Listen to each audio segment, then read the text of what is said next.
Salut à toi, bienvenue sur Investir en toi. Alors dans la vidéo d'aujourd'hui, je vais t'aider à passer à l'étape supérieure de ta vie. Aujourd'hui, on verra comment surmonter les obstacles. Quand on regarde la vie des autres, on a toujours l'impression qu'ils ont toujours plus de chance que nous. Ils ont eu une enfance des rêves, ils ont rencontré des bonnes personnes et ont eu l'appui de leur famille, de leurs proches, alors que nous, c'est pas le cas. Alors oui, c'est vrai. On pense qu'ils ont eu une vie 100% heureuse, sans problème ni challenge. Avec une famille unie qui nous pousse vers l'avant et nous soutient quoi qu'on fasse. C'est souvent utopique, n'est-ce pas? Et toujours, aujourd'hui, quand tu as de nouveaux projets, que tu veux te réorienter, ou simplement, quand tu t'intéresses au développement personnel, au coaching, à l'entrepreneuriat et tout ce que tu veux, les chances sont grandes que pour tes amis, tes collègues et même ta famille te considèrent comme un ovni. Donc, quelqu'un qui vole sans que l'on puisse l'identifier. Trop triste, n'est-ce pas? Et trop souvent, ce manque d'appui nous empêche d'avancer, car nous pensons qu'il est impossible d'atteindre un objectif sans le soutien de ses proches, n'est-ce pas? Nous pensons qu'il nous faut absolument l'aval de nos proches, parents, de nos amis et de la société en général. Et finalement, nous passons notre temps à nous lamenter sur notre sort, à trouver toutes sortes d'excuses pour justifier nos échecs. Et on se met à se dire, premièrement, je ne réussis pas parce que personne ne croit en moi. Deuxièmement, ceux qui réussissent rencontrent les bonnes personnes et ne sont pas seuls. Troisièmement, je n'ai pas autant de chance que. Laisse-moi t'assurer que dans la grande majorité des cas, ton raisonnement est faux. Triste, n'est-ce pas? Mais laisse-moi te dire que ton raisonnement est faux vraiment. Car les personnes qui réussissent sont souvent à contre-courant. Ils ont des idées nouvelles et disruptives.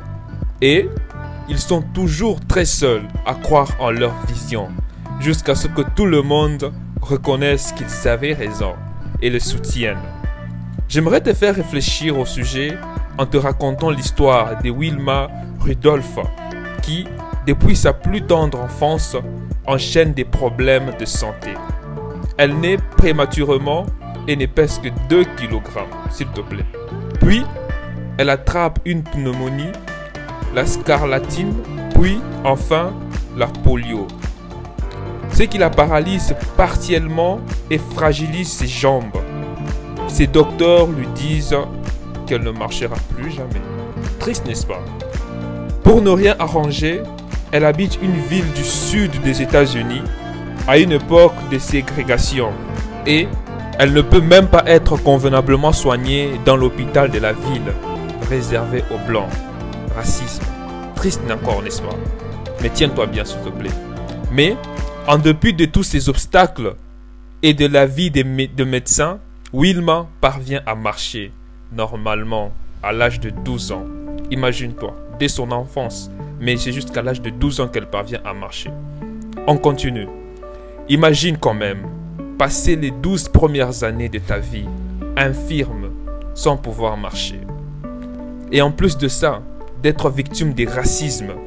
Pourtant, quand Wilma retrouve l'usage de ses jambes, elle ne se morfond pas sur son sort. Elle commence le sport et comble enfin toutes ces années de frustration. Elle rejoint les équipes sportives de son école et c'est à ce moment que se développe son amour et son talent pour la course à pied. À 16 ans, elle obtient une place dans l'équipe olympique de 1956 où elle remporte la médaille de bronze dans le relais de 4x100. Lors des Jeux olympiques de 1960, Wilma devient la première américaine à remporter 3 médailles d'or lors d'un seul match olympique où elle bat au moins 3 records du monde. Merveilleux, n'est-ce pas? On continue. Bien que ses débuts soient peu promoteur, Wilma Rudolph a poursuivi ses rêves sans relâche en devenant une star internationale de l'athlétisme. Elle aurait pu accuser le coup et accepter les limitations opposées par son état de santé, mais elle a choisi de les transcender et cela a payé, jusqu'à être saluée pendant de nombreuses années comme la femme la plus rapide de l'histoire. Alors, je m'adresse à toi à présent. Oui, tu as vécu des choses qui te poursuivent inconsciemment jusqu'à aujourd'hui et je compatis. Oui, les personnes qui t'entourent essayent de te faire croire qu'il faut avoir une vie normale qui rentre dans les cadres. Oui, les obstacles sont multiples et apparaissent souvent comme une montagne infranchissable. Mais j'ai envie de te dire quelque chose. Et alors, vas-tu oublier tes rêves pour contenter les autres? Et alors, vas-tu accepter une vie qui n'est pas celle dont tu rêves? Et alors, vas-tu te contenter de regarder les autres réussir là où tu sais que tu pourrais briller? Et alors, vas-tu continuer à reporter les choses à demain? Le problème avec toi, c'est que tu penses que tu as beaucoup de temps. Tu penses que le temps t'est acquis et que tu peux réaliser tes rêves quand tu le voudras. Mais laisse-moi t'attrister, tu n'as pas beaucoup de temps. Laisse-moi te dire que tu peux mourir n'importe quand. Je vais te dire cela en te racontant l'histoire d'un frère. Ce jeune, c'est un Congolais. Il s'appelle Faraja. Ce jeune a quitté sa ville, Lubumbashi, pour aller faire ses études en Afrique du Sud.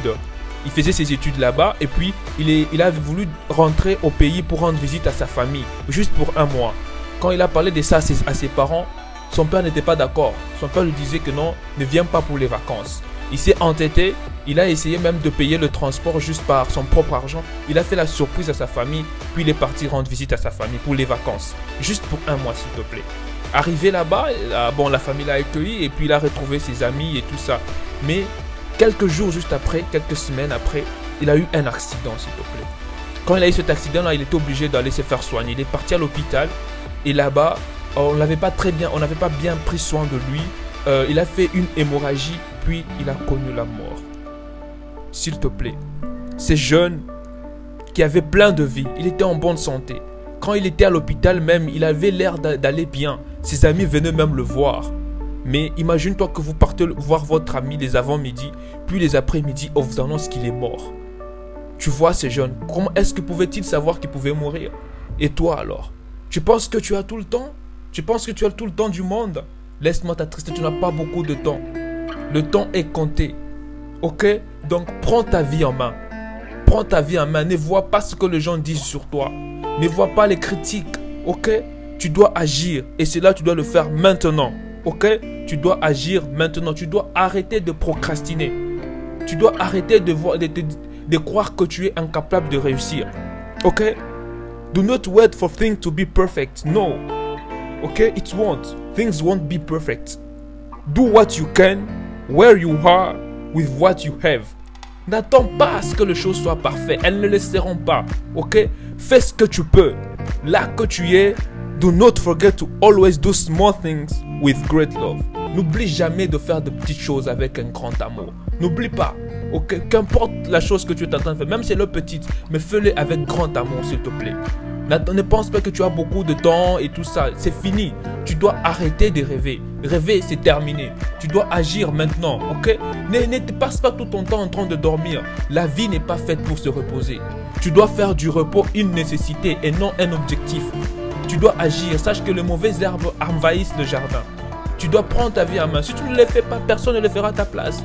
Arrête de croire que tu as beaucoup de temps. Si tu ne veux pas réaliser tes rêves, personne ne le fera à ta place, crois-moi. Personne ne va accomplir ton rêve à ta place. Imagine-toi que tu meurs, puis tu pars devant le bon Dieu. Et là, il te pose la question, qu'est-ce que tu as fait du talent que je t'ai donné? Tu commences à lui donner des excuses. Tu penses que ça sera valable?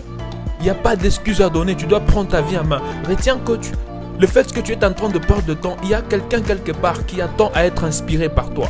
Il y a quelqu'un qui attend juste que tu prennes ta vie en main.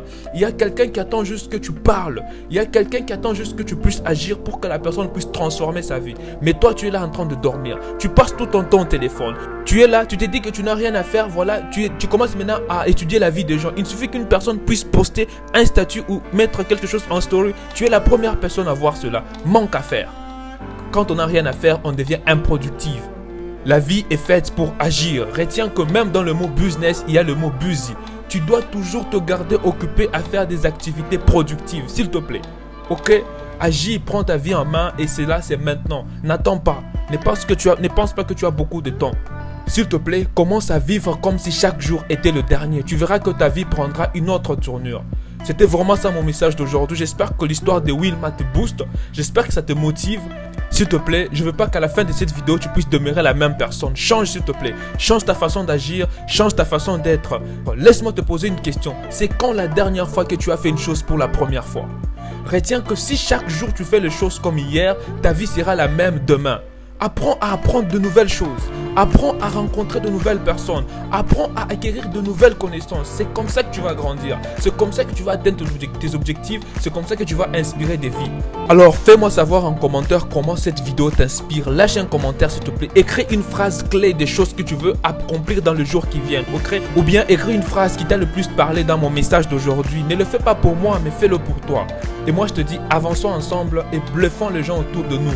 Pas pour leur dire tu vois j'ai réussi, mais pour être une source d'inspiration pour eux. Et surtout n'oublie pas s'il te plaît, n'oublie pas que tu as le droit d'échouer. N'oublie pas que tu as le droit d'être critiqué. N'oublie pas que tu as le droit de réaliser tes projets et tes rêves plus tard que les autres, plus tard que prévu. Tout simplement parce que tu n'es en compétition avec personne. C'était Arturo Mwaba pour te motiver, te réveiller, afin que tu te battes pour ta liberté. Merci.